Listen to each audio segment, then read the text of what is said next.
nosotros tenemos a Paco Camps, expresidente de la Generalitat Valenciana. ¿Cómo ha sido este proceso judicial que recientemente ha terminado?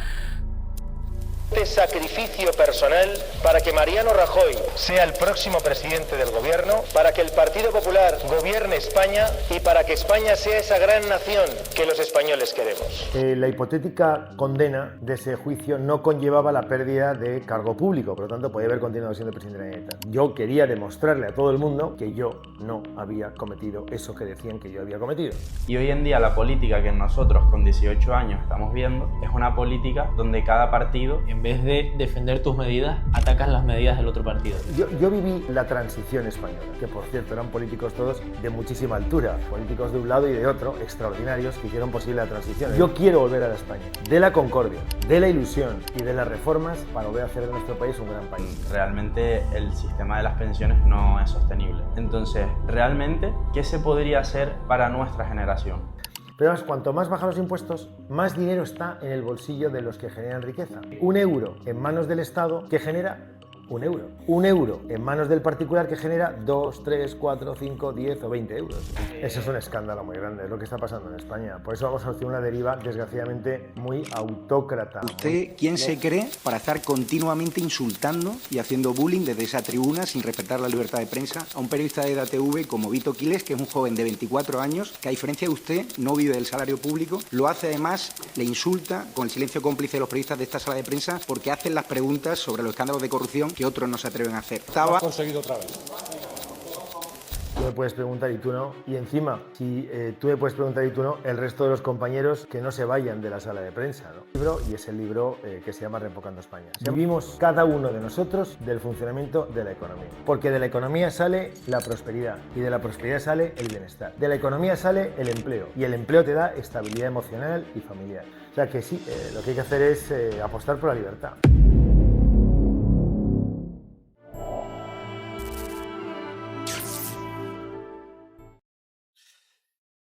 Chicos, hoy es un episodio muy especial que ambos teníamos muchas ganas de grabar. También estamos en un sitio muy especial porque al final la ocasión lo vale. Hemos tocado temas de este sector de manera colateral en otros episodios acerca de la política, ¿no? En algunos episodios de empresa suele salir el tema, pero nunca hemos sentado en una mesa con un político, con alguien que ha luchado por el país, en este caso por nuestro país, por España y más en concreto por la Comunidad Valenciana. Con nosotros tenemos a Paco Camps, expresidente de la Generalitat Valenciana y probablemente el presidente más aclamado en esta comunidad. Así que, Paco, muchísimas gracias por dejarnos esta oportunidad. Sabes que para nosotros es un honor, con todo el significado que tiene la palabra. Y bueno, coméntanos un poco a nosotros y a la audiencia cómo estás hoy. Encantado de estar con vosotros dos, desde luego. Encantado de tener una audiencia como la que representáis vosotros para contarle todo aquello que me vais preguntando de lo que ha sido mi actividad política, imagino, durante tanto tiempo, de lo que fue mi experiencia a lo mejor cuando era un joven como vosotros y la relación que tenía con la política. Y como bien has dicho, en un lugar muy especial, porque estamos al lado del Palo de les Arts, de las Artes y las Ciencias, que significó en aquel momento, en el momento en el que yo era presidente, algo así como la culminación de un proyecto que se basaba fundamentalmente en buscar que la gente tuviese empleo, que la gente estuviese atendida en el bienestar, que es básicamente sanidad, educación, dependencia, y que además la comunidad tuviese un proyecto de modernidad y de proyección extraordinario, siempre a beneficio de los valencianos y siempre leal con el proyecto de España, porque la Comunidad Valenciana siempre ha sido muy leal con el compromiso con todos nuestros compatriotas. Nos gustaría empezar definiéndote a ti mismo. ¿Quién es Paco Camps? Porque nos ha introducido Alejandro y mucha gente evidentemente te conoce, pero ¿cómo te defines? Pues un valenciano entusiasta de Valencia y de España. Lo he sido siempre.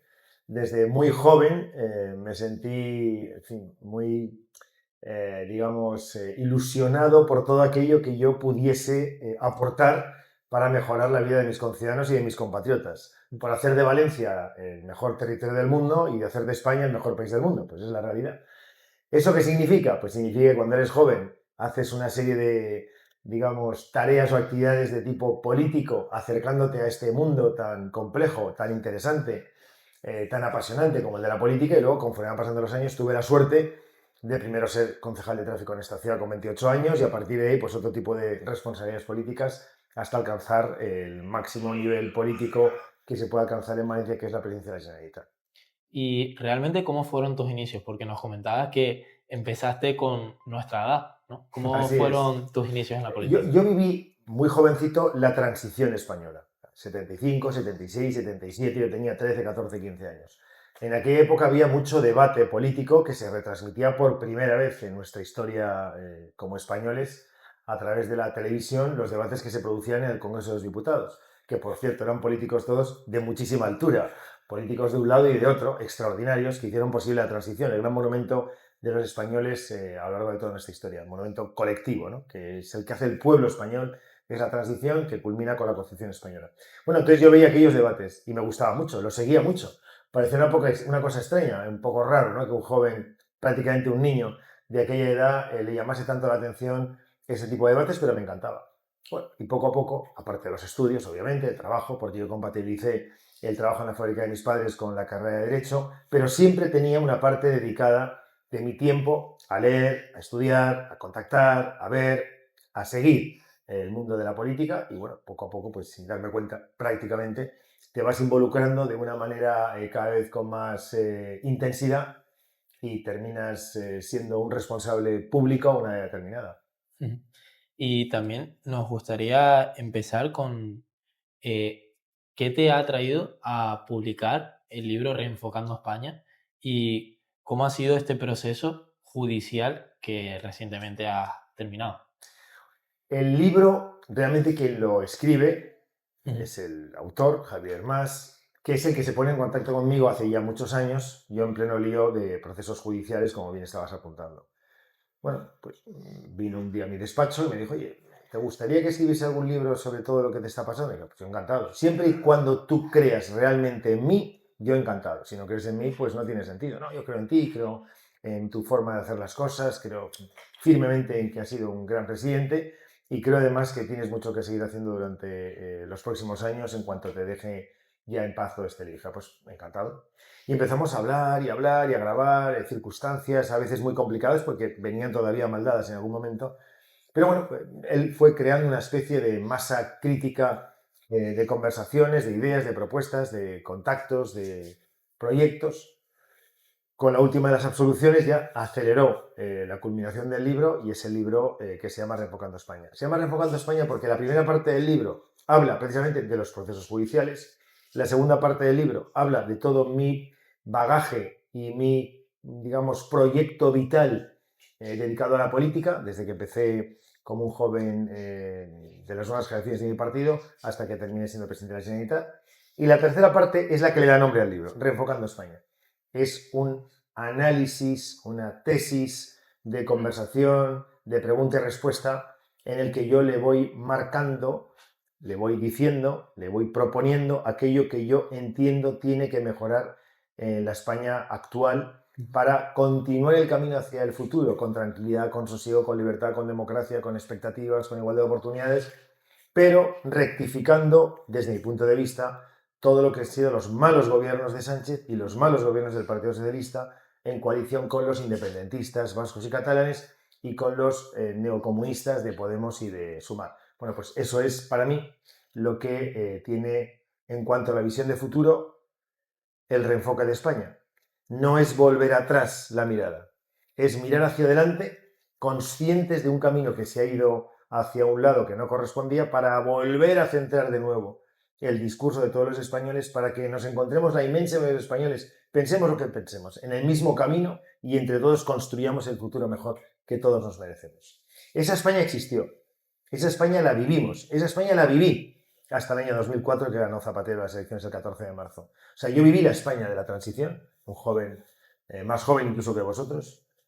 Yo viví la España de los años 80 que gobernó el Partido Socialista. Bueno, y era una España también con expectativas y con potencia, con presencia, con personalidad, que culminó en los Juegos Olímpicos de Barcelona, Expedición Universal de Sevilla, y la España del 92, que abrió los ojos de todo el mundo, dándose cuenta que España se ponía de nuevo en línea con los grandes países, las grandes naciones del mundo. Yo viví la España de las reformas de Aznar, que consiguió convertir a España en la primera potencia en cuanto a crecimiento económico y creación de empleo de los años 90. Esa España la he vivido. Y yo quiero volver a la España de la concordia, de la ilusión y de las reformas para volver a hacer de nuestro país un gran país. El que nos merecemos todos, vosotros, los más jóvenes, y los que tenemos una edad diferente a la vuestra. Todos nos merecemos un país que sea estable, que sea normal, que haga las cosas bien, que tenga claro qué es lo que se tiene que hacer a favor de todo el mundo, que piense en interés general, nunca en interés de un partido político ni de una persona determinada. Volver a la España que pudo ser posible y que tenemos entre todos que conseguir que pueda ser posible. Sí, porque con esa misma mentalidad, de hecho, fue como abandonaste tu puesto político, ¿no? Porque afirmabas que no querías que un presidente de la Generalitat se sentase en el banquillo. Así es. El julio, 20 de julio, que es cuando dimití del año 11, me había abierto un juicio por unos regalos absolutamente falso, la instrucción, la investigación, pero bueno, la verdad es que en esta vida de repente te encuentras con obstáculos que tienes que intentar superar con el mejor de los ánimos. La hipotética condena de ese juicio no conllevaba la pérdida de cargo público, por lo tanto podía haber continuado siendo presidente de la Generalitat.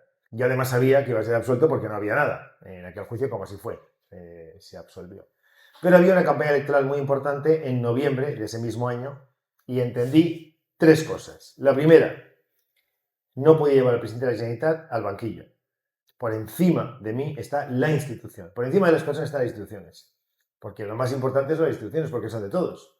Puedes pasarlo mal, tener mala suerte, que me ocurre lo que me ocurrió. En segundo lugar, mi propio partido. El Partido Popular también está por encima de mí. Y las siglas no podían sufrir una circunstancia de estas características cuando venía una elección de semejante fuste, porque yo lo que pretendía era apoyar el cambio de gobierno de Zapatero a Rajoy. Y la tercera de las circunstancias, y personalmente la más importante, yo quería demostrarle a todo el mundo, con tranquilidad absoluta y sin el aparato institucional a mi alrededor, que yo no había cometido eso que decían que yo había cometido. Y era una forma también de, pues no sé, digamos que honrar mi trabajo, honrar a mi familia, honrar a la gente que me había votado y que tenía que tener claro que yo era una persona honorable para ser votada y honesta para creer en ella. Y bueno, y eso es lo que conllevó a mi dimisión en el año 11. Hay un montón de políticos que no dimiten y podrían hacerlo, porque hay motivos de verdad en su caso para hacerlo. Pero bueno, allá ellos, porque aquí lo más importante de todo esto, vosotros, yo, los que nos escuchan, es la conciencia personal de cada uno cuando hace las cosas. Y, perdón, durante este proceso judicial que te llevó tantos años, realmente yo te quería preguntar, no esperaba que se diese el tema ahora, pero me parece un buen momento para preguntarlo, a nivel emocional y personal, ¿cómo es todo este proceso de una Pues persona es durísimo. que es juzgada injustamente? Es durísimo, durísimo. Ahora estoy con vosotros, pues bueno, a plena luz del día, fenomenal, tranquilos, hablando ya del pasado que he sufrido, pero cuando estás viviendo cada día, cada minuto, cada circunstancia, cada situación, una imputación, un informe de la policía, un informe de la fiscalía, un informe de la acusación popular, que es el Partido Socialista Obrero Español, que me ha perseguido siempre, una noticia en un medio de comunicación, en la televisión, en la radio, en fin, es impresionante ir al juzgado, ser interrogado, que por eso yo contesté siempre a los jueces, no como Sánchez, que no contesta a los jueces, el fiscal general de Estado no contesta a los jueces, la mujer de Sánchez no contesta a los jueces, yo contesté siempre a los jueces cuando me preguntaban, porque es mi responsabilidad, más allá del cargo que tienes que seguir manteniendo también la responsabilidad del cargo que has tenido, ¿no? Sánchez, ni siendo presidente del gobierno, asume la responsabilidad del cargo que tiene, a efectos de demostrarle al juez que las preguntas que le hacen puede contestarlas. Si no las contestas es porque claramente no sabe contestar. En cualquier caso, muy duro. Fueron momentos personales y familiares que cuando se viven se sufre mucho, ¿no? Pero bueno, oye, al final hemos pasado ese trance y ahora lo que tengo son, digamos, sin nostalgia, sin rencor, sin odio, sin ánimo de revancha, muchas ganas por ver el futuro y contribuir al mejor futuro para todos. Y ¿cuál es tu posición en este futuro? O sea, ¿cuál es tu lugar? Bueno, el lugar de cada uno es el que tiene cada uno y luego el que le dan los demás.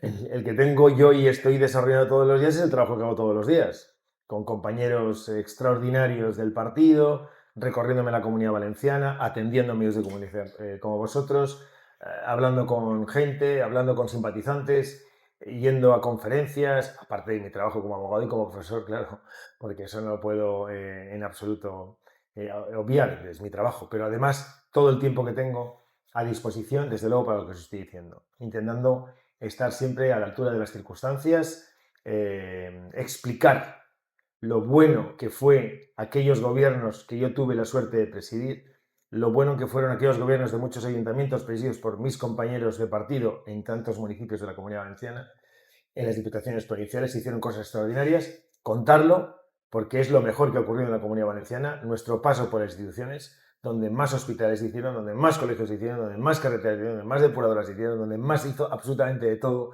aquello que sirve al bien común y bueno, y pues continuar en este camino de seguir contándole a la gente que vale la pena el Partido Popular, vale la pena la gente del Partido Popular y vale la pena apostar por este partido. Ahora que estamos hablando del futuro, ¿no?, de España y un poco esas ideas que tú crees que pueden llevar a cabo que el país se desarrolle mucho mejor, ¿qué medidas, un top 5 medidas que tú crees que son imprescindibles para que España vuelva a ser un país como solía ser antes? Pues mira, la economía no es un juego. Vivimos cada uno de nosotros del funcionamiento de la economía. Todas las políticas a nivel nacional tienen que estar al servicio de que la economía funcione, porque de la economía sale la prosperidad y de la prosperidad sale el bienestar. De la economía sale el empleo y el empleo te da estabilidad emocional y familiar.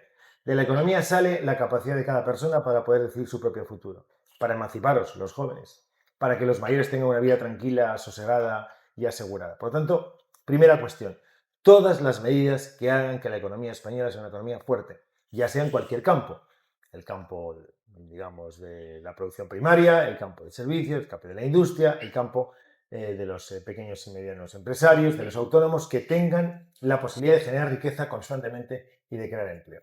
Primera cuestión, la economía. Segunda cuestión, la tranquilidad institucional. España es una gran nación que tiene que tener a sus instituciones perfectas y absolutamente bien equilibradas y neutrales.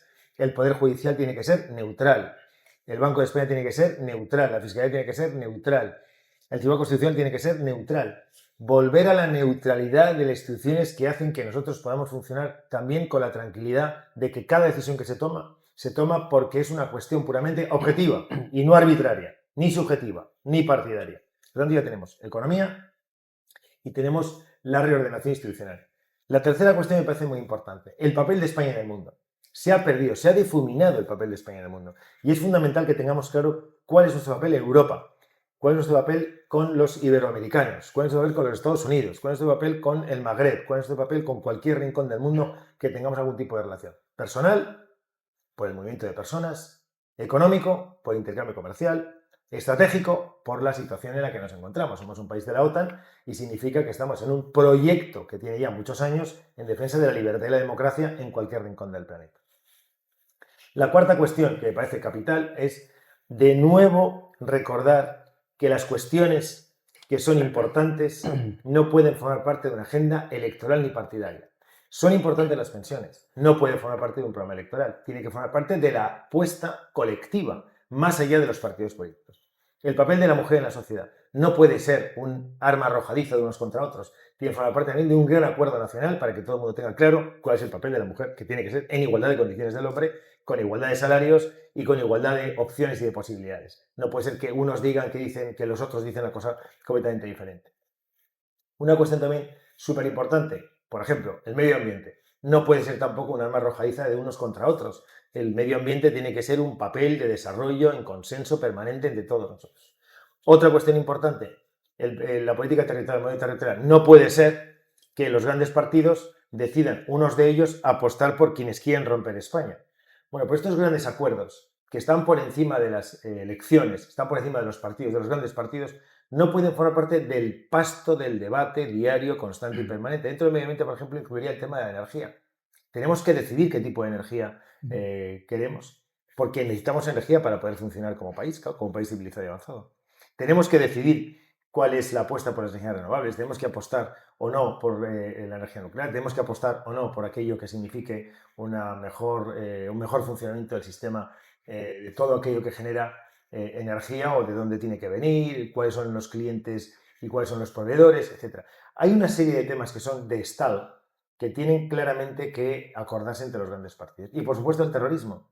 O sea, no puede ser que haya un debate entre los grandes partidos respecto de lo que es el terrorismo. El terrorismo es lo que es y lo que se tiene que buscar entre todos es el consenso y el acuerdo. Bueno, pues básicamente os he diseñado de manera esquemática lo que a mí me parecería que sería muy interesante para poder reenfocar el futuro del país.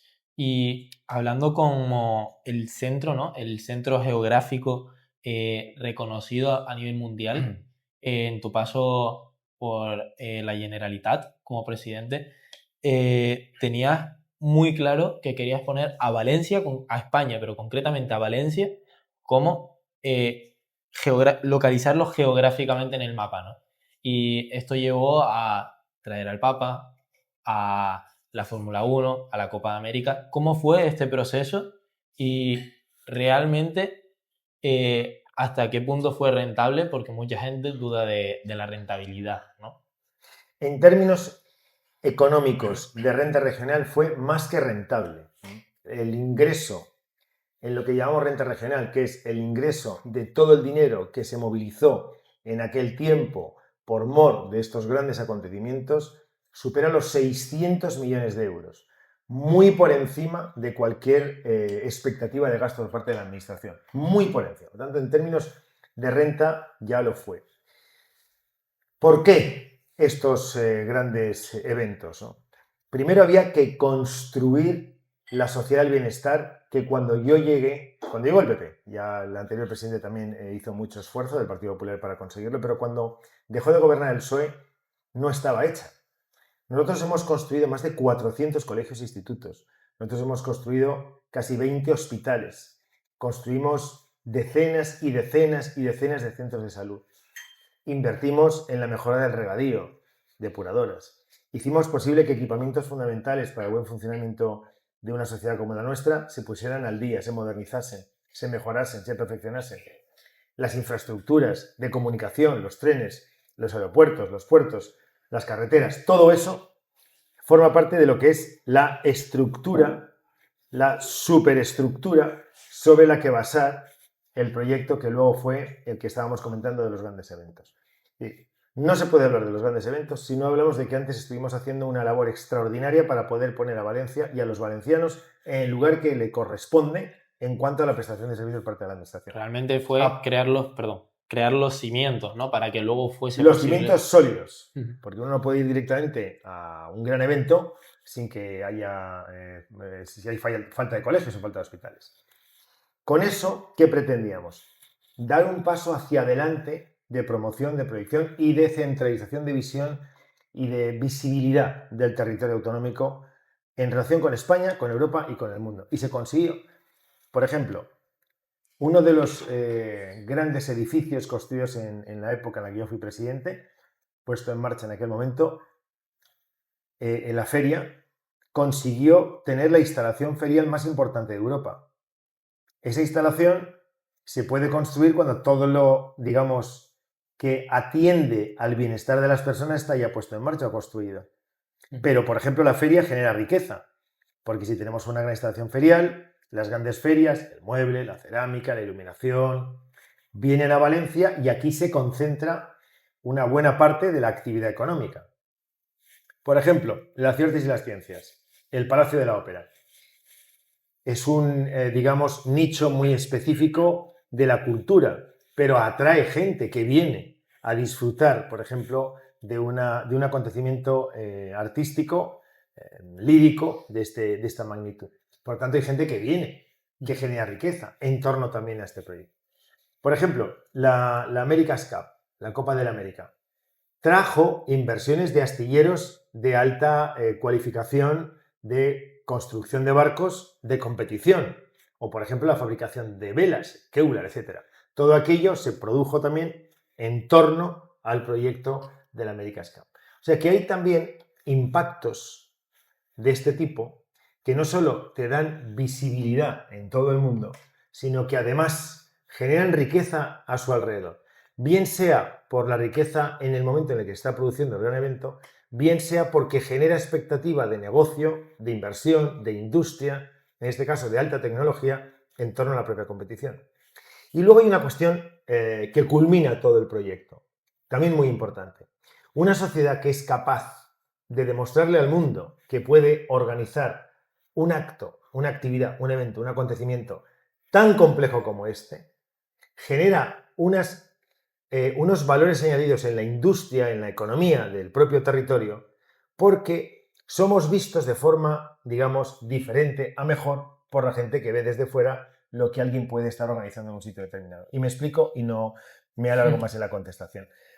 Por ejemplo, si en Valencia se puede desarrollar una actividad tan compleja como un Gran Premio de Fórmula 1 urbano, que lleva una enorme complejidad técnica, de infraestructura, de organización, no es nada sencillo. Cualquier persona que esté viendo en su casa este Gran Premio, de fuera de España, de fuera de Europa, puede pensar, si los valencianos son capaces de hacer una tarea tan compleja, seguramente lo que allí producen, lo que manufacturan, lo que construyen, lo que proponen, lo que idean, también tendrá este nivel de complejidad y de excelencia. Le añades valor y le añades excelencia a todo lo que allí se produce. Eso que se llaman atípicos, ¿no? Esos valores añadidos que a veces son desconocidos, que no son tangibles, son intangibles, pero que forman parte de la complejidad de una sociedad a la hora de presentarse ante el mundo. Claro. Si viene un producto, por ejemplo, de Alemania, ¿no? Pensaremos todos, tecnológicamente tiene que ser un gran producto y no conocemos a lo mejor ni al empresario ni el propio producto. Si viene un producto de Inglaterra, pensaremos, debe ser un buen producto porque si es inglés, seguramente ha pasado por todos los estándares de calidad. Si viene un producto de Italia, pensaremos, será el mejor de los diseños, porque los que mejor diseñan son los italianos. ¿Estamos de acuerdo? Y a lo mejor no conocemos el producto ni conocemos a quién lo fabrica. No tenemos ni idea, ni para qué sirve. Pero no, es que esto es italiano. Ah, buen diseño. Es que esto es alemán. Buena tecnología. Es que esto es inglés. Estándares de calidad. Bueno, pues eso es lo que cuando un país o un territorio desarrolla un proyecto de estas características, consigue de valor añadido a lo que se produce en cada lugar. Claro, son un poco esas expectativas que van en la conciencia, o sea, es a lo que lleva dentro la propia persona. Exacto, la conciencia personal que se convierte en conciencia colectiva. Claro. Cuando tú dices, por ejemplo, ¿no? Y no vamos a hacer una propaganda de nada, pero bueno, no pasa nada. Yo digo, Coca-Cola. ¿No? ¿Quiere usted una Coca-Cola? ¿Hace falta que te explique lo que es una Coca-Cola? ¿A que no? Ni lo preguntas. Como mucho dirás si la quieres con cero azúcar o lo que sea, ¿no? O con hielo o sin hielo. Pero el producto en sí tiene un valor ya en el mercado que hace que nadie se pregunte qué es lo que está en ese envase. Ya sabes qué envase tendrá, ya sabes qué sabor tendrá, ya sabes en qué momento del día te lo tienes que tomar. ¿Estamos de acuerdo? Sí, ¿no? claro. Si yo te digo ahora cola, porque hay muchas fábricas. Aquí, por ejemplo, en Valencia había una tradición de fabricantes de cola muy importante. De hecho, dicen que los valencianos somos así, que la primera fórmula de la Coca-Cola es de un pueblecito de la costera, aquí en la provincia de Valencia, porque había un farmacéutico que luego se lo llevó a América. En fin, bueno, hay una historia de Atlanta, que es donde empezó la Coca-Cola. Pero bueno, imaginemos, yo digo, una botella de cola, o sea, le quito de la Coca-Cola, le quito la primera parte. ¿Qué es? Me preguntaríais. ¿Qué? Pues es como la Coca-Cola, tiene el mismo sabor, es parecido, es más dulce. Ya tengo que empezar a explicarlo. Y a lo mejor una cosa termina diciendo, bueno, no te preocupes, me tomaré agua o me tomaré otro tipo de refresco. ¿Es así o no es así? Sí. Por eso el nombre lleva una carga emocional y una carga cultural y una carga de apuesta tan potente que es necesario conseguir que el nombre tenga fuerza en el mundo. Se intentó en algunos momentos, lo que pasa es que luego los españoles, como estamos todo el día en el lío que estamos, que es una pena, se intentó mucho con la marca España. La marca España, después del año 92, era una marca que vendía, que tenía mucha potencia. Ibas por el mundo y dices, esto es de España. Pero luego vino Zapatero y se acabó todo aquello. Antes hablábamos de esa situación que se vive mucho en el Congreso, ¿no? De conflicto entre todos los diputados. Es decir, la política, tal y como nos lo cuentan aquellos que pudieron vivirla por nuestra edad, ¿no? Era una política hace años, sobre todo en ese periodo de transición, donde cada partido proponía las mejores medidas para España. Y hoy en día la política que nosotros con 18 años estamos viendo es una política donde cada partido entra en conflicto con el otro. Vamos a decir que le echa en cara lo que hizo en el pasado en vez de centrarse en el presente De hecho, y en el futuro. yo lo concretaría en que en vez de defender tus medidas, atacas las medidas del otro partido. Esto es así. Yo creo que hay un origen de todo este lío que tenemos, muy gordo. Creo que es el Partido Socialista, lo creo sinceramente, porque ha abandonado el discurso de España completamente. Y es Pedro Sánchez, porque ha abandonado incluso el discurso del PSOE. El discurso es él y él. Imaginaos una carrera en vuestro colegio. Salen 10 a correr, ¿no? Y uno gana. Y el segundo se alía con el cuarto, con el quinto y el sexto que han entrado y les dice, vamos a levantar la mano a ver quién coge la medalla de oro.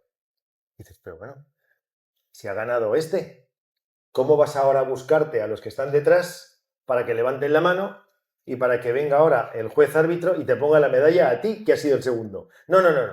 Esto es una cuestión democrática. ¿Cómo democrática? Se ha ganado el primero. Esto es lo que está pasando. Y a partir de ahí se genera distorsión, porque claro, el segundo le tiene que pedir al cuarto, al quinto, al sexto, al séptimo, ¿qué tengo que seguir haciendo para que vosotros me sigáis manteniendo la medalla de oro? Porque yo no he ganado. Esto es lo que le pasa a España. Si encima el segundo, que le han puesto la medalla de oro sin merecerlo, cada vez que le piden algo los de atrás, lo que hace es no deshacerse él, sino deshacer el estadio. Ahora quiero las butacas, ahora quiero el tartán, ahora quiero el reloj electrónico, ahora lo quiero todo. Claro. Ahora quiero el estadio entero. ¿Entendéis?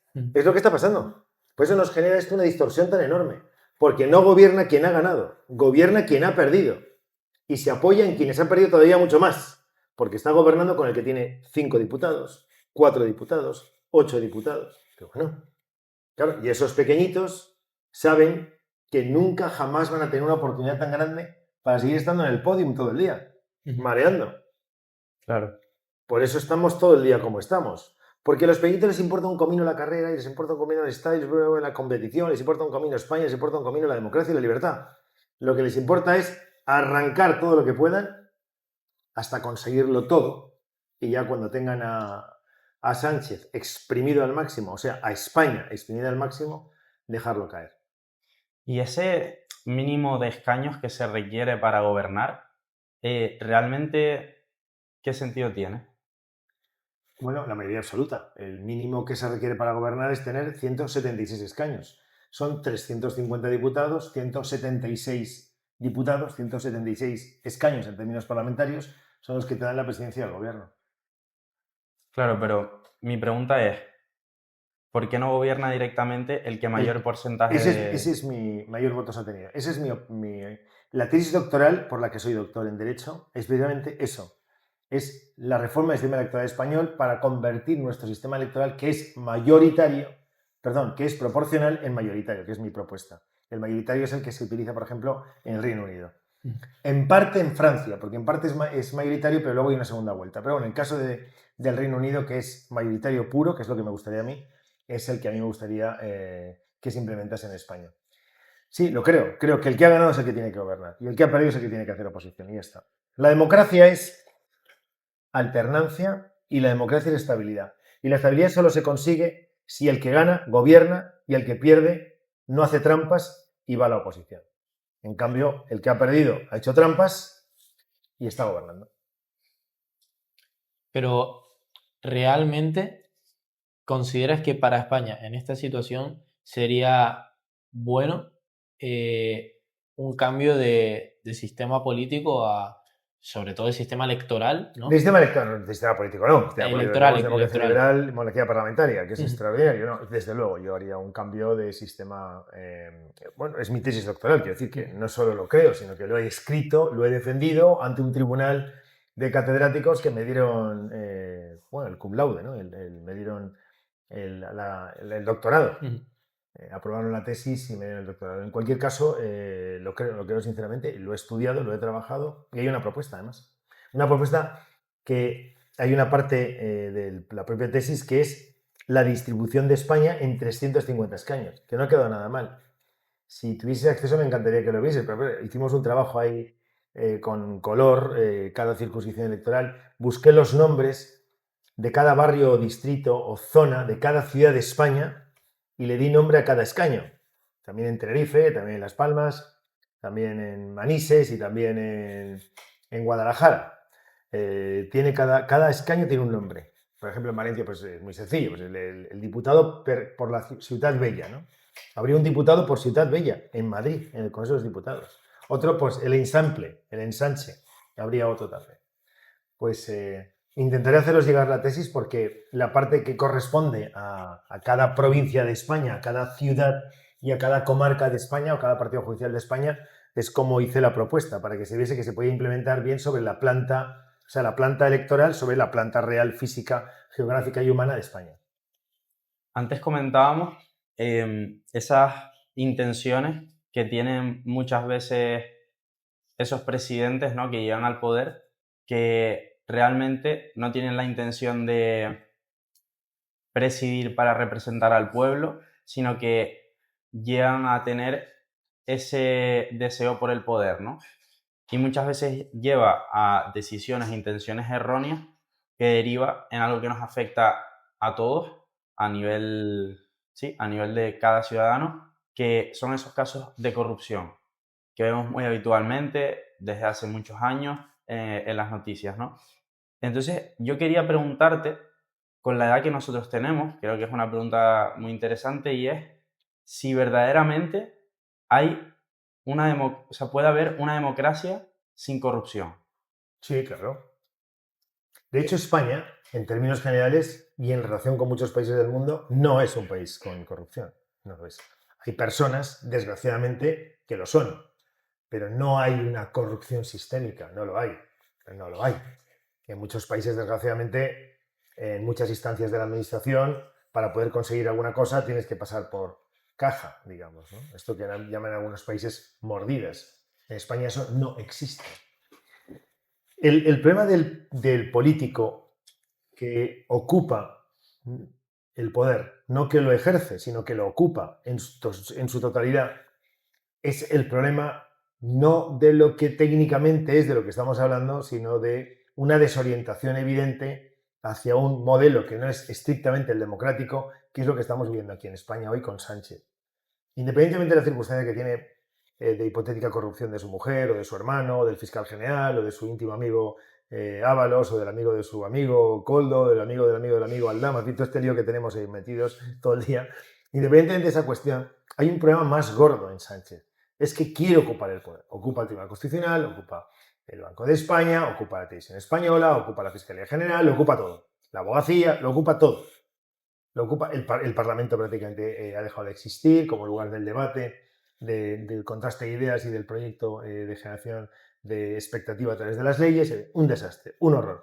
Está intentando fundir los tres poderes, divididos desde la época de la Ilustración en el judicial, legislativo y ejecutivo. Está intentando fundirlo todo en torno a su persona y sus necesidades. Yo, además, después de tantos años de experiencia política, no solo en el ejercicio de la política, sino luego durante todos estos años que he tenido que vivir y sufrir todo lo que he sufrido, me doy cuenta también que cuanto más mediocre es el profesional, más tendencia hay a esto que podemos llamar corrupción, ¿no? Corrupción no solo la económica, que también, sino corrupción en las decisiones, o corrupción en los planteamientos, o corrupción intentando que las cosas no funcionen como tienen que funcionar. Por ejemplo, vosotros estáis ejerciendo de periodistas. Estoy convencido de que queréis ser los dos los mejores periodistas posibles. Y os dolería mucho si gente que sabéis que no está en vuestro nivel en vuestra capacidad, en vuestra expectativa profesional, de repente es el periodista al que se le apoya para que tenga todos los mecanismos o que tenga todas las expectativas tecnológicas o de contactos para poder ejercer el periodismo. Por lo tanto, cuando el mediocre gana, que Sánchez es un mediocre, todo lo que hace es para intentar cubrir su mediocridad. ¿Cómo se expulsa al mediocre? Elevando el nivel del debate, elevando el nivel intelectual de los debates, elevando el nivel intelectual de las propuestas. En el periodismo, elevando el discurso del periodista, en la entrevista, en el análisis, en los procesos de elaboración de las noticias, ¿no? Digamos. Eso es lo que creo que necesita España. España tiene que darse cuenta que tenemos en estos momentos una pléyade de mediocres, intelectuales, culturales, profesionales al frente de la nación. Ahora justamente comentabas lo del tema de los periodistas y ¿qué opinas y por qué crees que es que un periodista que tiene la acreditación para estar en el Congreso, por ejemplo, ¿por qué se la atiendes a unos y a otros no? Y además se le puede decir a esas personas lo que sea, que no va a pasar nada, y si se le dice a la otra persona... Eso es un escándalo muy grande, es lo que está pasando en España. Por eso vamos hacia una deriva, desgraciadamente, muy autócrata, muy autoritaria, muy poco democrática. Lo estamos viendo todos los días. Tú me puedes preguntar y tú no. Y encima, si tú me puedes preguntar y tú no, el resto de los compañeros que no se vayan de la sala de prensa, ¿no? No tiene ningún sentido. Los propios periodistas tendrían que decir, oye, mire, yo a lo mejor no estoy de acuerdo con este periodista, pero no puede ser que usted no le conteste a este periodista porque lo que está haciendo es no contestando a la rueda de prensa. Yo he dado muchas ruedas de prensa y he tenido a medios de comunicación detrás de mí durante muchísimos años, en los buenos momentos y en los malos momentos. Yo contestaba a todo el mundo. Una rueda de prensa, stricto sensu, es una rueda de prensa. Es decir, es tan importante en la rueda de prensa la pregunta que hace el periodista A, como el que hace el periodista B, como el que hace el periodista C, no para cada uno de ellos, sino para toda la rueda de prensa. ¿Me explico? O sea, la amalgama de preguntas y contestaciones son las que crean el producto que se desarrolla en una cosa llamada rueda de prensa. Otra cosa es una entrevista. Yo a usted le doy una entrevista. Usted me pregunta y yo le contesto. A usted. Pero esto no son entrevistas, pues se llaman ruedas de prensa. Y en la rueda de prensa todo el mundo tiene que tener la misma posibilidad de poder preguntar.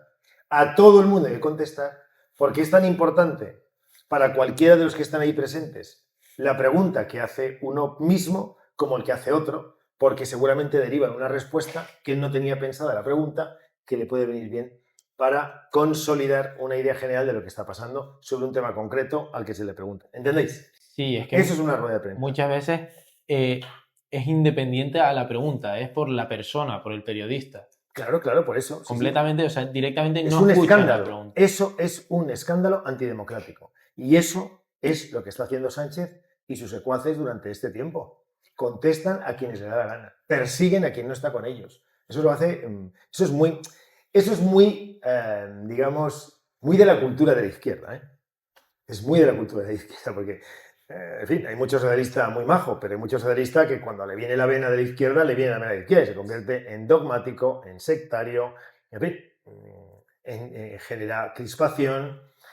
Pero bueno, oye, hemos tenido un socialismo en los años 90 y en los años 80 que era un socialismo democrático.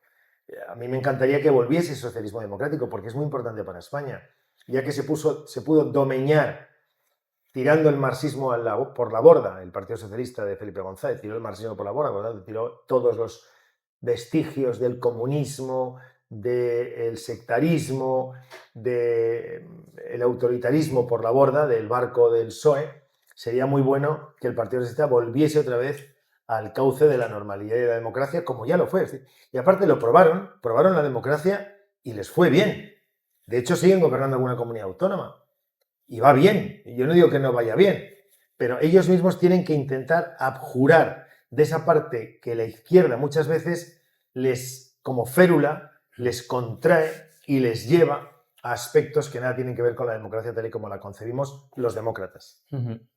Mira, justo ahora estábamos hablando de, por una parte, cómo el presidente intenta acaparar ese poder también de los tribunales, ¿no? Y de la justicia. Y por otro lado, este ejemplo de que a un periodista se le concede una pregunta y a otro no, por el simple hecho del periodista que es el periodista B, ¿no? En este caso. Claro, eso me lleva a pensar que realmente nos podemos estar enfrentando, por no decir que nos estamos enfrentando, a una pérdida de derechos y libertades. Entonces, ¿realmente crees que somos libres actualmente? Vamos a ver, ¿somos libres cada uno de nosotros? Sí. ¿La sociedad española es libre? Sí. ¿La política tiene en estos momentos ciertos caracteres de una sociedad que puede presumiblemente dejar de serlo? Sí. O sea, si Sánchez dura mucho tiempo y si Sánchez continúa por el camino que pretende, España puede perder la democracia tal y como la comprendemos. Fijaos en Venezuela. Venezuela es un país libre, como nosotros. Ya termina con un tipo en chándal con la bandera venezolana dando golpes de Estado desde el propio Estado.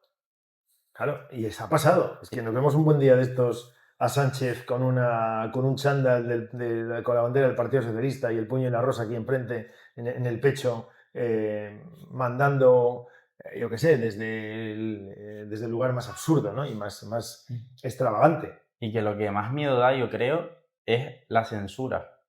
Bueno, Porque y más miedo que la censura, la autocensura. En España, por la implementación de la ideología woke y por la implementación de un sistema que persigue al que no piensa como el que está mandando, hay una suerte de autocensura en muchos ámbitos. No en el político, porque los políticos tenemos la obligación de no callar aquello que creemos que no está bien, pero en muchos ámbitos de la sociedad española, en el mundo de la economía, por ejemplo, los grandes empresarios, en el mundo pues, de la universidad, académicos, en el mundo de la justicia, los jueces, en el mundo del periodismo, algunos periodistas, empiezan a no decir las cosas que realmente piensan sobre algunas cosas. Las dictaduras triunfan por la autocensura colectiva. Cuando la gente al final dice, ostras, ¿yo por qué voy a meterme en este lío? ¿Qué ganas tengo de meterme en este follón? ¿Qué saco yo? Entonces la gente pues va dejando de hablar de ciertas cosas. Mira, esto lo dejamos para otro día. Tampoco vamos a afrontar este tema de la forma que lo estamos afrontando. Tampoco hace falta, mientras vivamos bien, mientras esto funcione. Y eso es lo que hace que la democracia retroceda. Yo jamás pensé, fijaos, cuando tenía vuestra edad y luego iba cumpliendo años, jamás pensé que la democracia española pudiese estar en peligro. Porque pensaba que todos los que estábamos en democracia creíamos en la democracia, que esto siempre iría hacia adelante, gobernase quien gobernase.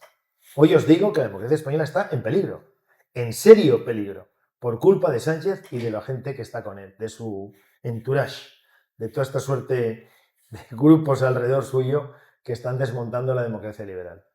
Y cada día que pasa somos un poco menos libres, eso es verdad, un poco menos.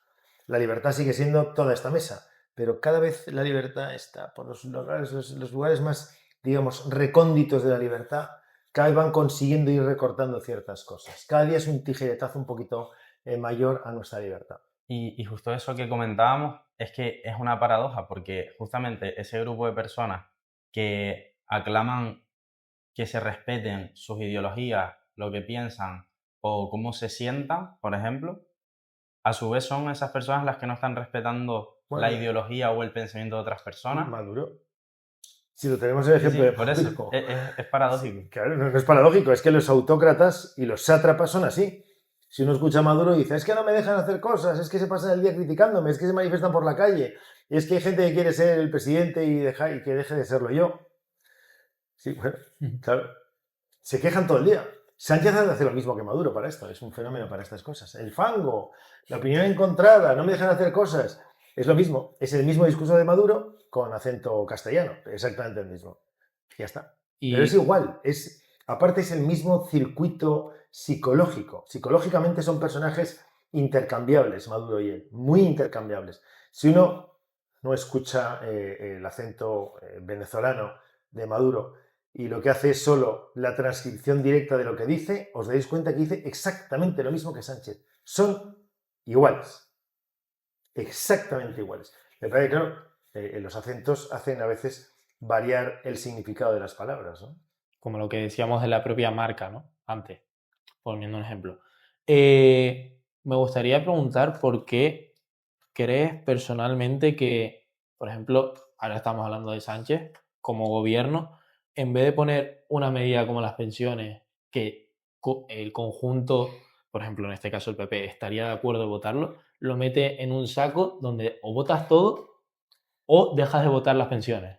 Porque, pues sí, por lo que estamos comentando, pero al final esto es un todo. Primero, ¿por qué por decreto? Nos hemos acostumbrado a que sea por decreto. Las leyes son las leyes, los decretos son decretos, y en el caso que sea un decreto ley, tiene que tener una justificación de urgencia que hace necesario la puesta en marcha de ese decreto, de esa ley, para luego ser convalidada por el Parlamento. ¿Sabéis cómo funciona un poco esto? Bueno, os digo, la ley se aprueba en el Congreso de los Diputados, bien sea propuesta de un grupo parlamentario, bien sea propuesta del Gobierno, proposición de ley, proyecto de ley. Los decretos es lo que hace el Gobierno todos los días que se reúne. Y el decreto ley es una ley que aprueba el Gobierno, pero como es ley tiene que refrendarla el Congreso.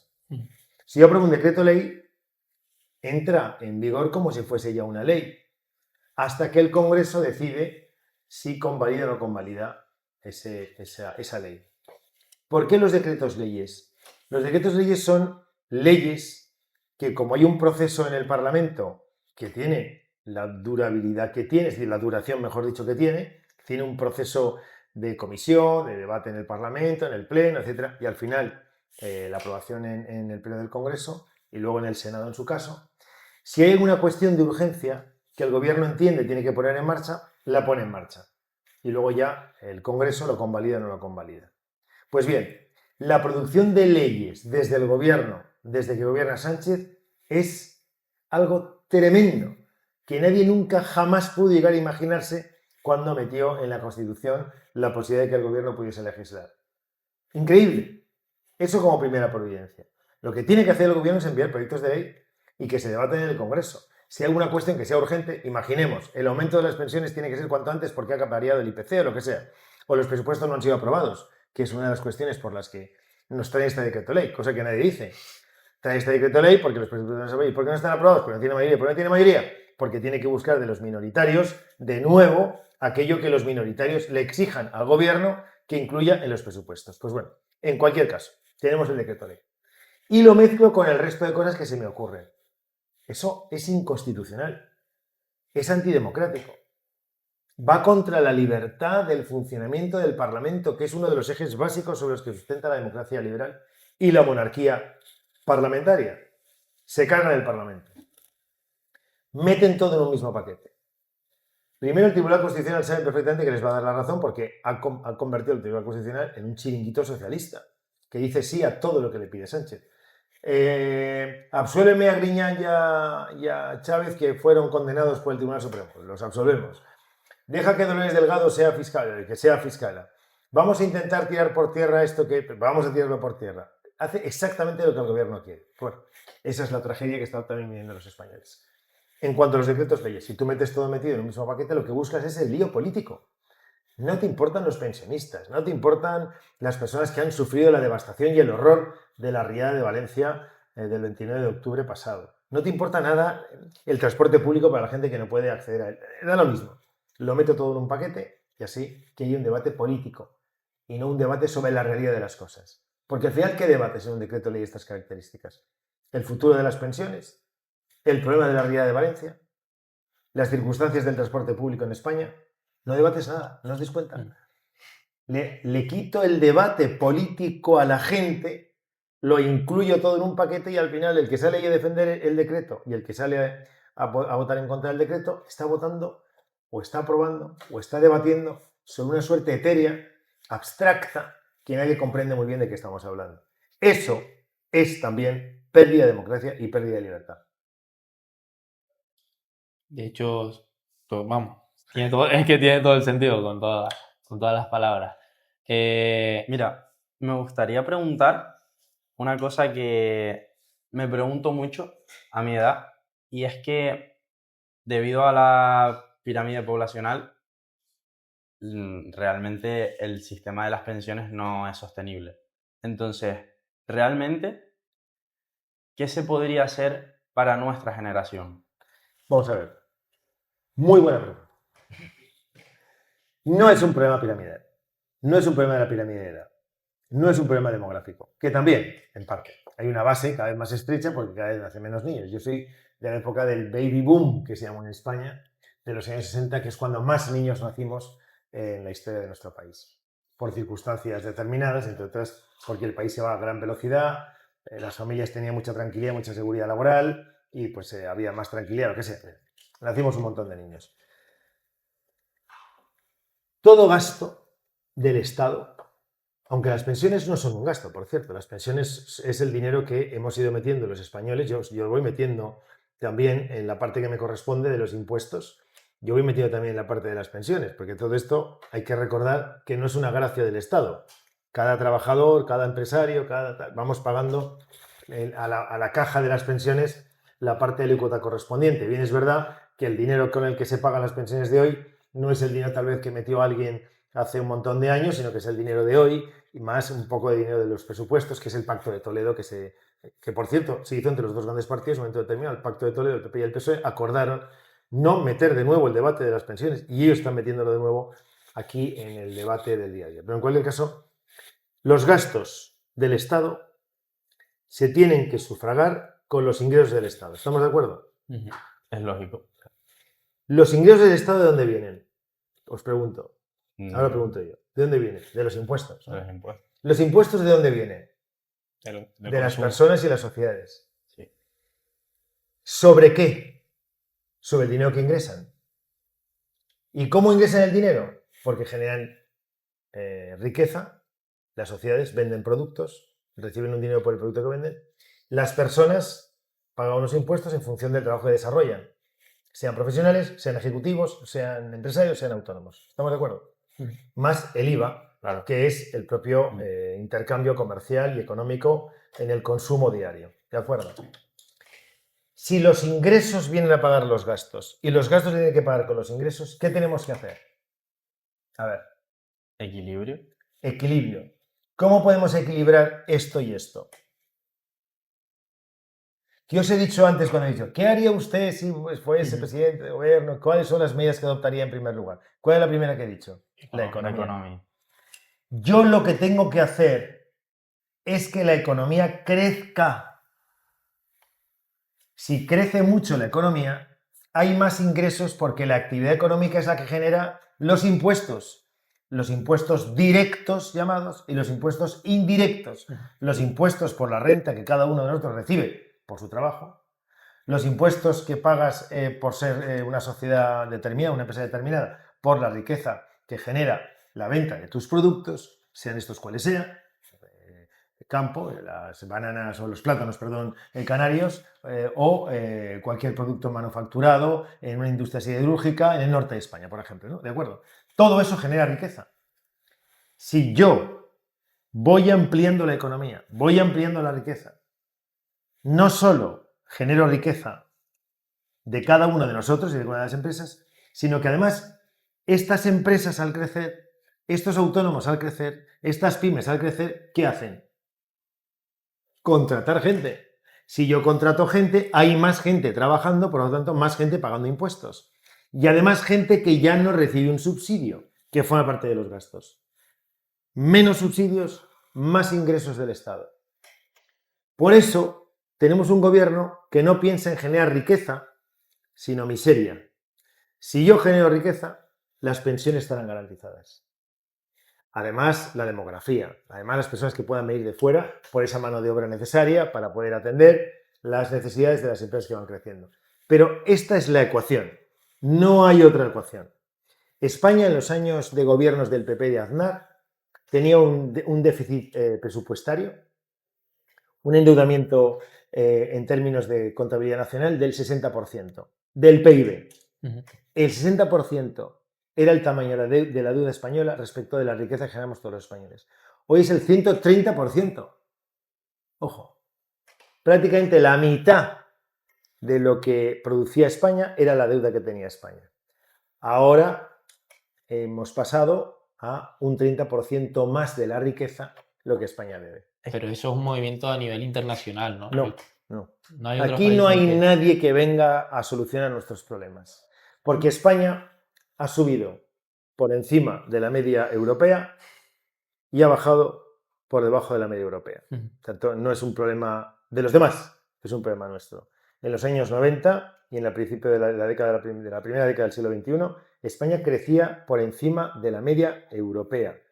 La mitad del empleo que se creaba en Europa, la mitad del empleo en términos absolutos que se generaba en Europa, se generaba en España. La mitad.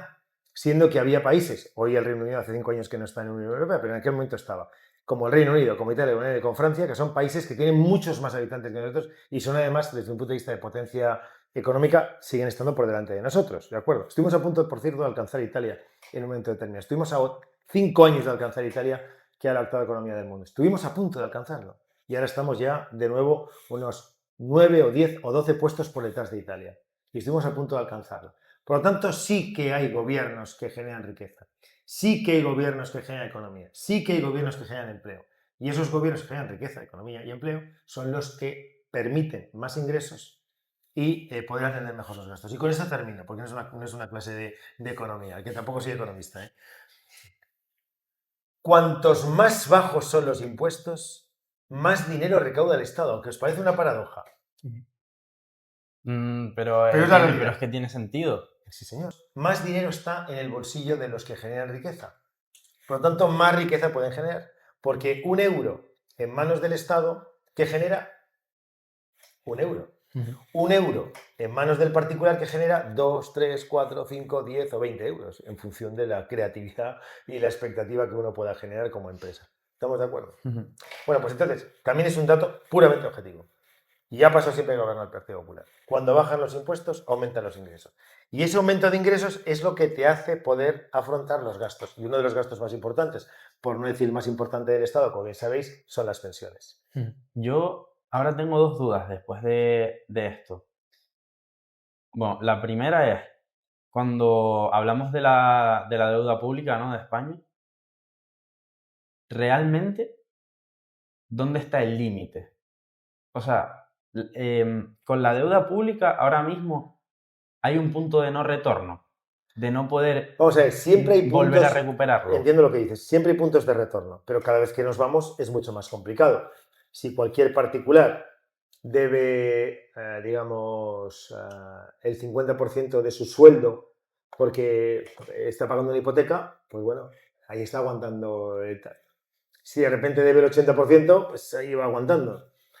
Si de repente debe el 150%, pues ya prácticamente, si debe el 200% y se va acumulando, porque la deuda se va acumulando, al final, ¿qué haces? Pues te embargan, claro. Te quedas sin nada. Hay un punto de no retorno cuando ya es imposible la cantidad de deuda que tenemos cada uno de nosotros respecto a nosotros mismos poder afrontarla. Por eso vienen los concursos de acreedores, las quiebras, etc. Eso ocurre también en los países. ¿Todavía España está en expectativa? Sí. ¿Por qué? Porque España es un país que tiene mucho que ofrecer y mucho por donde crecer. Muchísimo. Hace falta poner las bases para que eso sea así. Si uno tiene una empresa que produce algo que ya el mercado no quiere y debe un montón de dinero, ahí sí que pues ya no hay posibilidad de hacer nada. Pero si tienes una empresa que produce cosas, debes dinero, estás agobiado, pero viene alguien, un buen ejecutivo, que sabe reordenar el funcionamiento de la empresa, que busca nuevos nichos comerciales, que busca nuevos clientes, que busca proveedores que les sea más barato el producto para la materia prima para comprarla, en fin, etcétera, etcétera, hace una buena publicidad, una buena campaña, empieza a vender el producto, de repente aquello se reactiva, te vas a los bancos y dices, mire, yo tengo un plan, ayúdeme porque tengo un plan de 5 años para amortizar la deuda que tengo. Pero es que además, fíjese, tengo un producto que tiene mercado, me hace falta cambiar el envoltorio, cambiar alguna cosa. Bueno, pues ahí hay un plan. Hoy por hoy España no tiene ningún plan. ¿Cuál es el plan del gobierno para intentar rebajar la deuda? ¿Cuál es el plan del gobierno para generar riqueza? ¿Cuál es el plan del gobierno para invertir en infraestructuras? ¿Cuál es el plan del gobierno para mejorar equipamientos? ¿Cuál es el plan del gobierno para mejorar el plan de la vivienda para la gente joven? ¿Cuál es el plan del gobierno para cualquier cosa? No hay ni un solo plan. No hay nada. El plan es cada día ver si el tipo de Waterloo te da los 7 votos o no te los da. Punto. No hay otro plan. Mira, realmente eso hace poco lo estábamos hablando en clase y es que a nivel macroeconómico puede dar una imagen relativamente estable, pero el problema viene con estas medidas y con lo que suele hacer el gobierno actual en los valores microeconómicos y de las familias.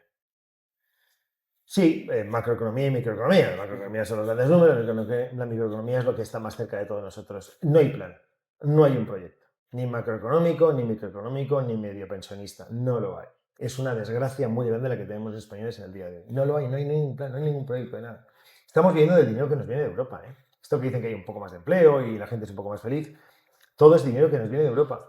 Una parte de ese dinero habrá que devolverla, por cierto. Otra no, es a fondo perdido. Pero estamos perdiendo unos años, los Next Generation. Claro, por eso la pregunta que sois vosotros, ese Next Generation, que es la gente joven, la nueva generación, está perdiendo por culpa de Sánchez unas expectativas tremendas, porque lo que hoy se construye es vuestra casa del futuro. Por eso tenéis que involucraros tanto en esto de la política, y ser conscientes que el que está gobernando hoy es muy importante, no para el joven de hoy, que sois vosotros, sino para el adulto de mañana, que seréis vosotros. Eso también lo tenía yo claro cuando era joven como vosotros.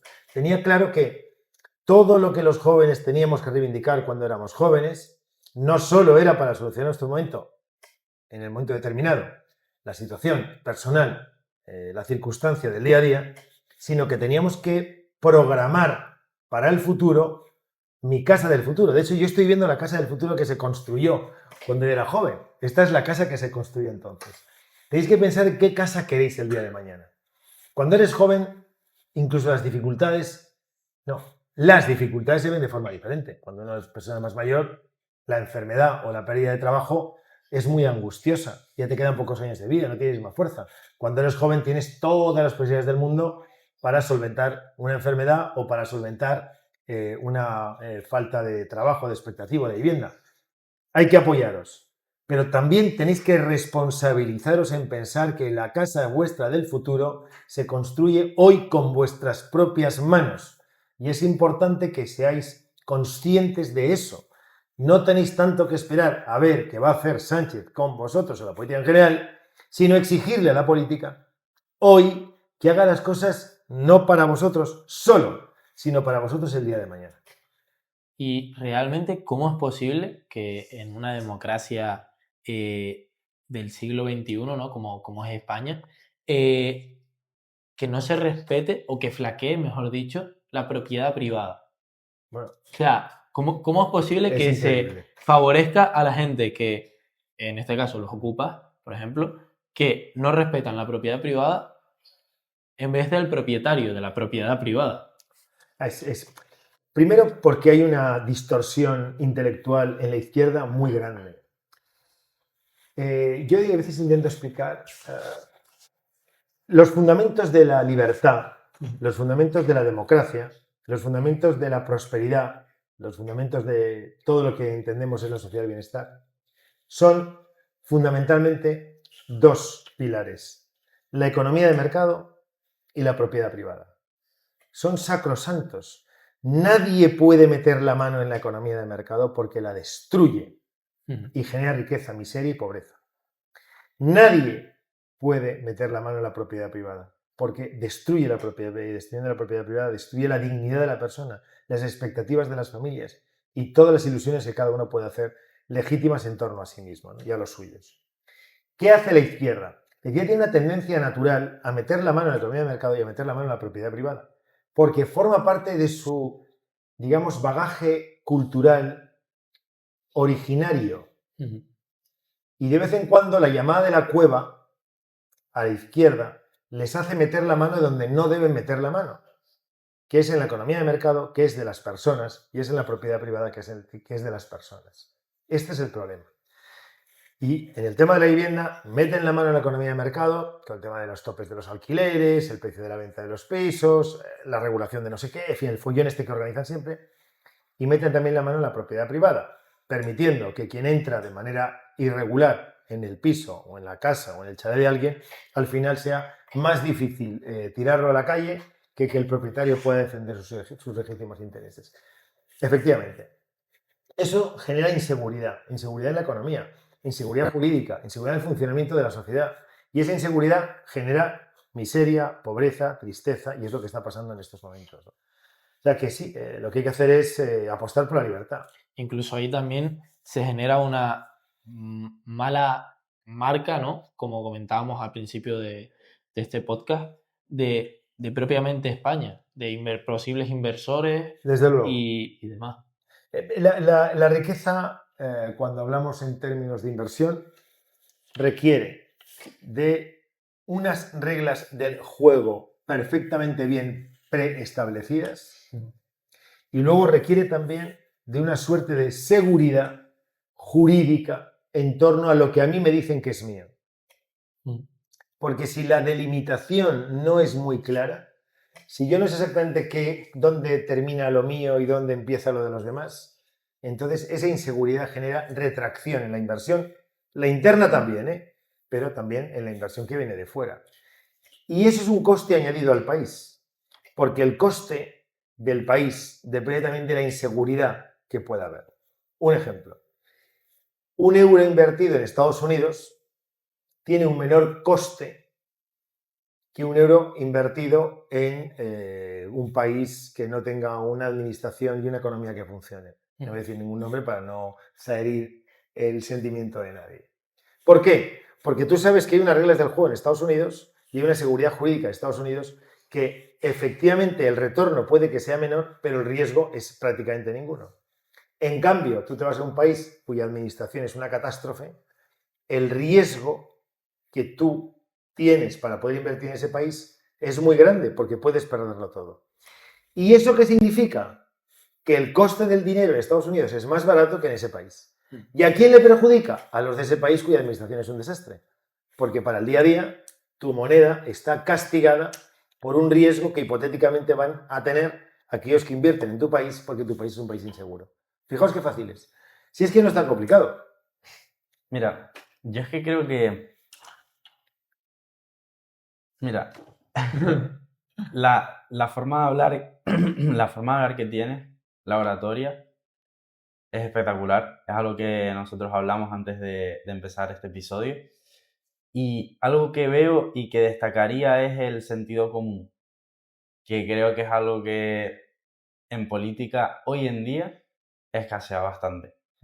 Y la verdad que me gustaría, o sea, me gusta decírtelo porque pienso que nosotros somos una generación que está viviendo quizás una de las peores facetas de la democracia, posiblemente, y de la decadencia de esa democracia, a nivel de los representantes que nos están gobernando ahora mismo.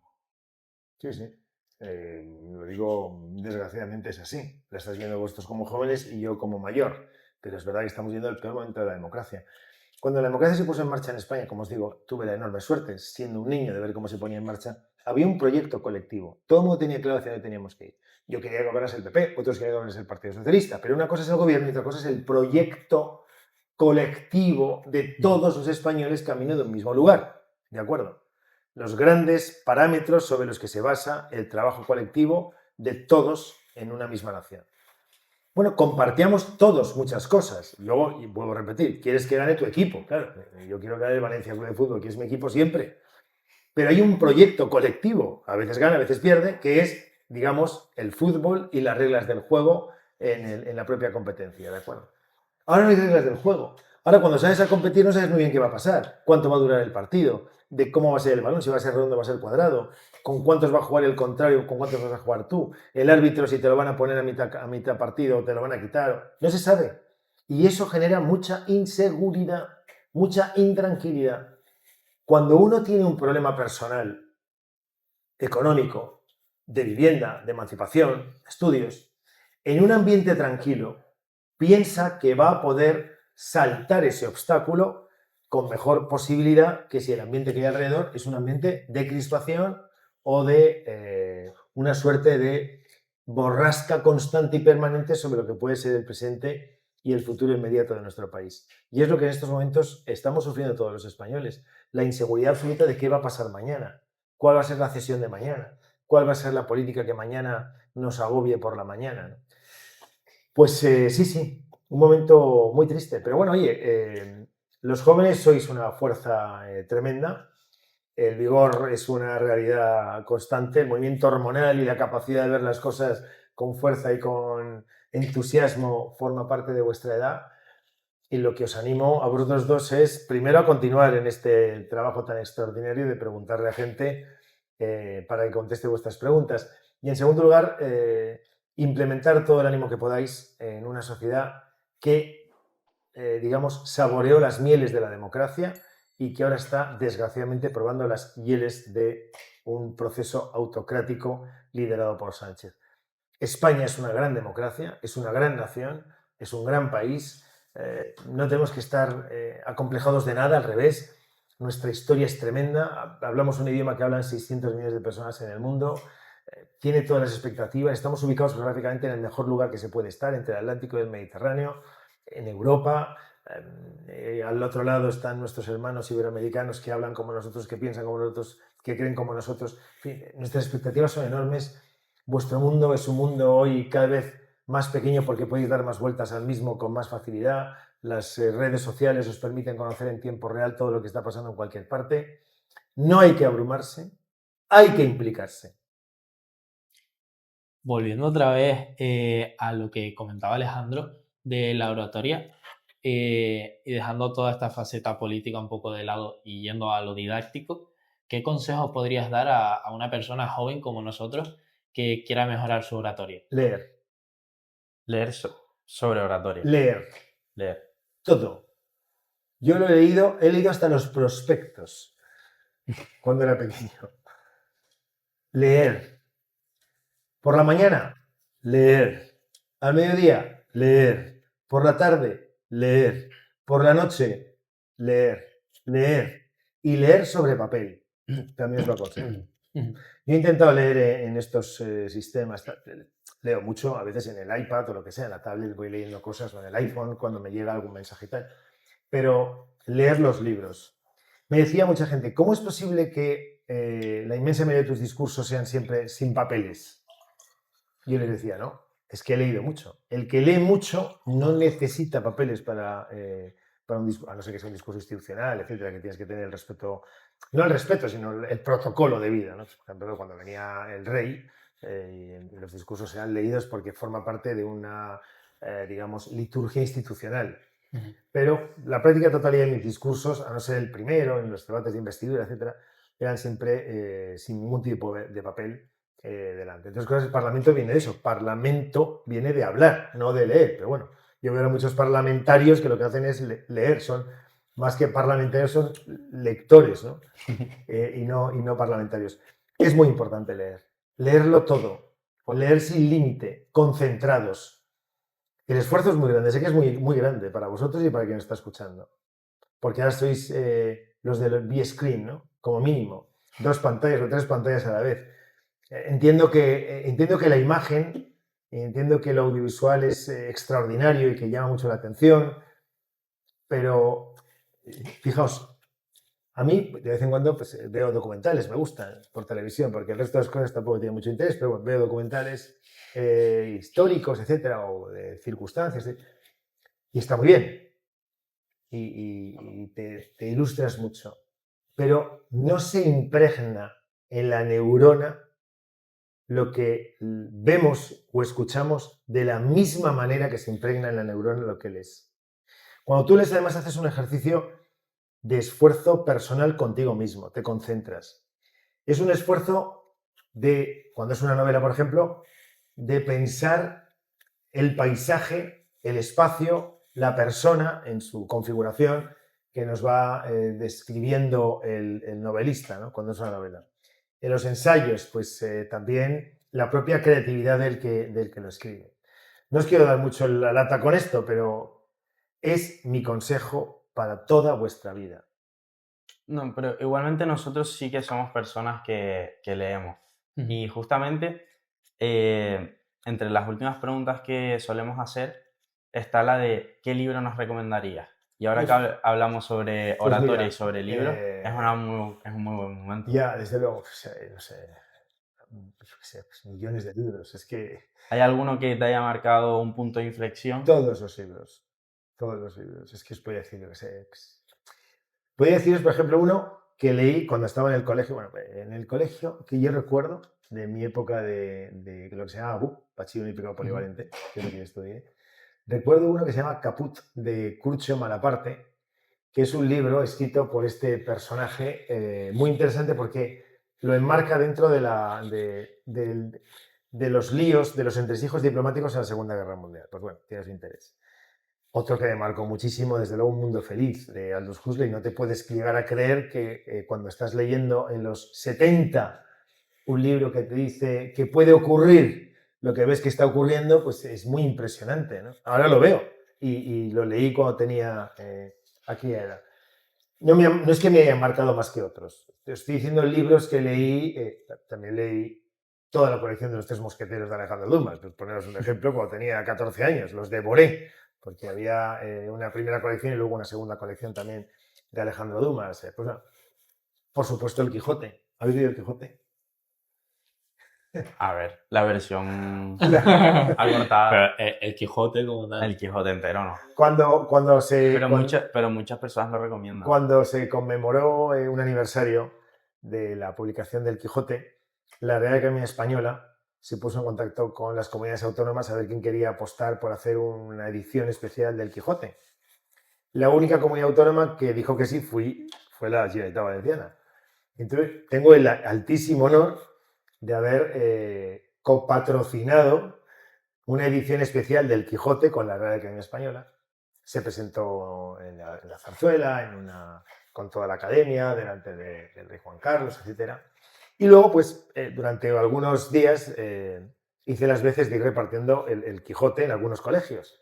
Y entonces les decía a todos los chavales, volveré el año que viene y a ver quién se ha leído el Quijote. No volví para no llevarme ningún tipo de depresión, claro. Pero, por ejemplo, la cantidad de frases, dichos, refranes, estructuras culturales de nuestra forma de entender la vida diaria que están en este libro de los libros. Bueno, primero la Biblia, claro, pero en fin, en el siguiente libro de los libros que es El Quijote. Y como español, la verdad, es una suerte de honor absoluto haberlo leído y ser compatriota, no coetáneo, pero ser compatriota de Cervantes. Como por ejemplo también a los valenciano parlantes les propongo que se lean El Tirant lo Blanc, que también es una castaña que tiene un tamaño considerable. Sí, me suena. Y es muy emocionante también leerlo porque te das cuenta de la enorme riqueza cultural que tiene un idioma como el valenciano. Es tremendo, es apasionante.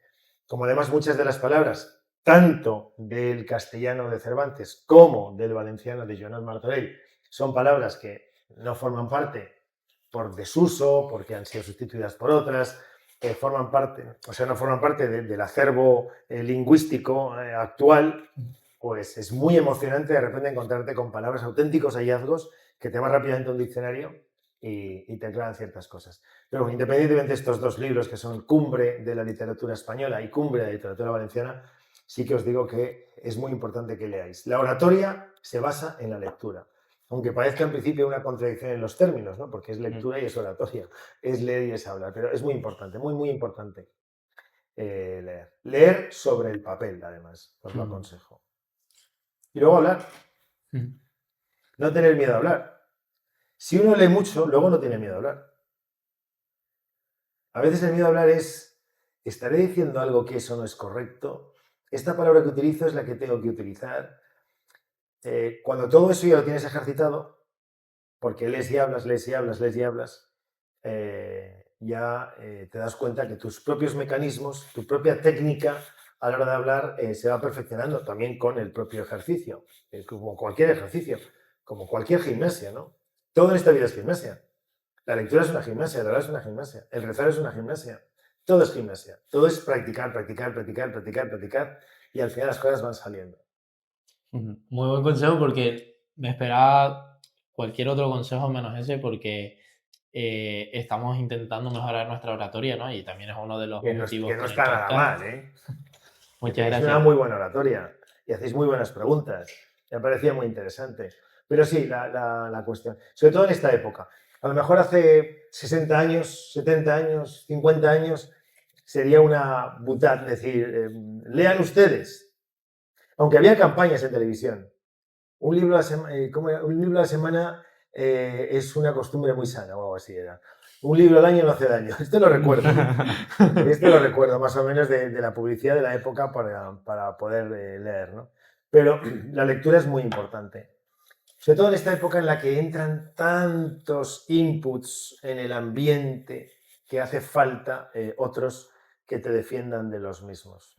La lectura te defiende de los inputs del exterior, claramente. Te hace libre, te hace tener criterio, te hace tener capacidad analítica de las cosas que ocurren en tu entorno. La lectura te hace libre, sí. Podríamos decir eso como colofón final, si os parece. Te hace libre. Te hace libre porque te abre un campo de posibilidades y de análisis que no te da la... Por ejemplo, en el audiovisual, vosotros hagáis la entrevista, habéis hecho las preguntas que creéis que es oportuno, pero esto lo viví, por ejemplo, en los grandes eventos, ¿no? El dueño de la cámara es el dueño del relato, ¿no? Si yo quiero enfocar esta entrevista y estoy enfocando todo el rato, la pared, ¿no? Oirá una voz en off, pero no verá a la persona que está hablando. O está enfocando a la calle. Porque el foco, cuando uno está detrás de la pantalla, quien manda del foco es el que lo produce, el que lleva la cámara. ¿Me explico? En el libro no ocurre eso.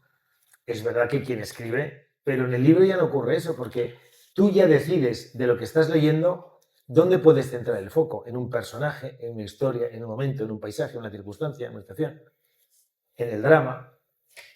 Y como cada uno de nosotros además atiende por criterios personales a circunstancias también distintas, pues en un libro determinado, pues alguien, por ejemplo, puede fijarse más en el Quijote que en Sancho Panza, o viceversa, ¿no? Por poner un ejemplo muy manido en la historia de la literatura española, pero que puede ser. Por lo tanto, leer significa también centrar el foco en lo que tú crees conveniente y, sobre todo, tener bagaje para ser libre a la hora de cuando alguien dice algo, saber si es verdad o no es verdad, o al menos es verdad o no es verdad desde tu perspectiva. Sí, la lectura desarrolla el pensamiento crítico que muchas veces nosotros hemos hablado y lo hemos criticado porque el pensamiento crítico no es algo que está siendo abandonado por parte de nuestra generación, incluso nosotros. Porque es más cómodo no ser crítico, ¿no? Es más cómodo que te den todo lo que te tienen que dar. A mí una cosa que me da de qué pensar es que ahora, por ejemplo, en los trabajos, seguro que te pasa también a ti, mandan un trabajo donde tienes puramente pensamiento crítico. 3 preguntas, ¿qué piensas de y qué harías? Y veo que la gente lo mete en ChatGPT. Pero Sí. todo el mundo, o sea, toda una clase. Qué pena. Y yo me paro y digo, vale, está claro, es una herramienta, lo hace más fácil, más rápido, pero digo, pero me siento tonto. Claro. Copiando y pegando, me siento tonto. Digo, Es una pérdida de tiempo. es que si no pienso, no, si yo ya este nivel no me esfuerzo en pensar, sino que copio y pego, es imposible que yo llegue a este nivel nunca. Claro. Y más bien es imposible que yo llegue a este nivel y estando aquí ni siquiera sepa si lo que me da la IA tiene sentido o no. Sí, así es. Es tal cual lo estás describiendo. Es tal cual lo estás diciendo. Ese es el gran drama. Porque todo instrumento es bueno si sirve... Si se usa bien, ¿no? ¿Perdón? Si se usa bien. Si se usa bien, por supuesto. Pero si sirve a el interés legítimo personal. Y es un instrumento tuyo. No eres tú un instrumento de él. Si tú a través de las redes sociales te conviertes en un instrumento para la Big Data que le permite al que fabrica, al que produce, al que comercia, saber cuáles son tus gustos, te has convertido en un instrumento de ellos. Si tú coges la Big Data y la utilizas al legítimo interés tuyo, el instrumento es para ti. Claro, sí. Aquí está en el equilibrio. ¿Es peligrosa la inteligencia artificial? No, si utilizamos como instrumento la inteligencia artificial a nuestro beneficio. ¿Es peligrosa? Sí, si al final te conviertes en un elemento más de la inteligencia artificial, porque el solo hecho de preguntarle para que te conteste hace que tú formes parte ya de eso llamado inteligencia artificial. Es un elemento consustancial al propio producto.